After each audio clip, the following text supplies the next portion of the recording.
morning guys. This morning, mag-i-explore natin ang Yorkdale. So, pupunta ako ngayon sa bus station para mag-abang ng number 36 going to Subway. And then, bababa ako ng Yorkdale. So, naandun yung isang malaking mall sa Yorkdale. So, by the way, this is my apartment. Papakita ko lang sa inyo. So, before, sinisearch ko lang ito sa YouTube o kaya sa Google. But this time around, ayan. So, naandito na ako. Andun sa kabila, sa likod ko, yan yung may nasa center na mayroong Christmas decor. Yan ang aking apartment. So, hanggang dyan sa taas. So, by the way, ito yung buong palibot ng place na nai-stayhan ko. Sobrang peaceful. It's very peaceful here. Good morning. So, I'm just new here. It's only 5 days when I arrived from the Philippines. So, thank you so much. This is a very nice place. A very peaceful place. Alright. That's great. Nice meeting you. Ayun. So, she is my new neighbor. And, very friendly yung aking mga neighborhood here. So yon, mag-isa lang ako sa sa apartment kasi ang agang umalis ni Ate Bel. And then si Kuya naman, yung husband niya, umuwi ng Pilipinas dahil doon siya magse-celebrate ng Christmas season with his family na galing din sa iba't ibang country. So may uuwi daw galing Italy. So kaming dalawa lang ni Ate Bel dito sa apartment. So yon, maglalakad muna ako papunta ng bus station. So be with me guys para may kasama ako sa pag-explore. Mainit, very sunny day, pero yun, naka-negative 2, feels like -7 ang weather ngayon, pero may sikat ang araw, kaya full gear. Yun nga, wala akong suot na gloves, pero andito siya sa loob ng bag ko kasi anytime na mag-feel freeze yung aking kamay, so I can always wear it off. So yun, ito yung morning, walang katao-tao sa labas. I'm just alone walking. Bilis lang, andyan lang, mga ilang steps lang, nasa labas na ako ng highway, and then naandyan na kaagad yung bus stop na sinasakayan papunta ng subway. So dito pala guys, kapag may Presto card, yung card na pang tap sa mga bus, so may retailing siya. So kapag ginamit mo siya within 2 hours,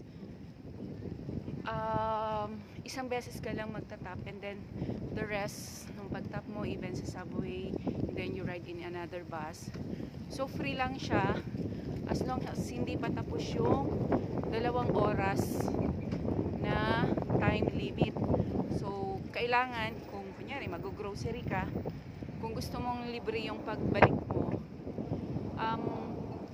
ano ka lang, mabilis ang pag-grocery lang, and then you go back again within 2 hours para one way lang yung babayaran mo sa bus or sa subway.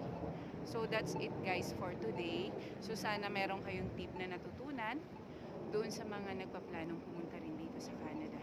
So ako guys, talagang pinilit ko na kahapon na matutong sumakay ng bus mag-isa, matutong sumakay ng subway mag-isa kasi so sabi ko I cannot always depend on my friends na lagi nila akong masasamahan kasi nga they are also very busy sa kanilang mga work dito sa Canada. So we should always learn how to explore na mag-isa lang tayo. So dapat alam natin na we go here na alam naman natin na hindi tayo sa kanila magdidepende kung paano natin gagamahin yung buhay dito sa Canada. So sana si Lord lagi lang akong bibigyan ng malakas na kalooban at saka malakas na katawan para lagi kong magagawa yung daily task na or purpose kung bakit ako naandito. So guys, here already is the bus. Ayan, so number 36, mamaya na nga, hindi naman ako nagmamadali. May bus na, number 36 to Finch West Subway na yan.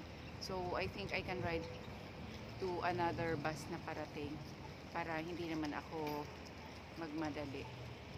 Okay, so ang plan ko ngayon, aside sa pagpunta sa Yorkdale, itatry ko ngayong explore yung from Finch West Subway to Eglinton West location where inaandun yung school ko para makita ko kung ilang minutes yung difference kung ako ay magbabus at kung ako ay magsasubway na lang papunta doon. So kung galing kasi ako dito sa Finch West, isang sakay ng bus papuntang subway and then subway to Eglinton, isang sakay lang uli. Pero kung galing naman ako doon sa friend ko kay Sister Noemi sa Lawrence West, isang sakay lang ng bus pwede na hanggang Eglinton. So hindi na ako magdo-double ride. But I'll try kung kung alin ba yung mas convenient, 'di ba? Although ang subway naman ang bilis din lang naman ng pag takbo niya, andun ka na kaagad. Ang bus naman ang advantage niya is pag galing ako doon sa Lawrence, isang sakay din lang siya. So I'll see kung alin ang mas convenient para sa akin. So by the way, diyan ako bumababa sa kabilang side kapag galing ako sa subway. That's Milady. Ayun, so akala ko Milady. So Milady ang tawag ng pag ina-announce siya sa bus. So this is the Milady station, diba? Inshallah. So pero pag pre-announce natin, akala ko Melody. So dyan sa kabila, and then ayun doon sa may naka-stop na mga car. Yan ang bus station. So that's it for now, guys. Good morning and welcome to Toronto. Good morning and welcome to new life here in Canada. Hello Philippines. Good morning. Bye-bye.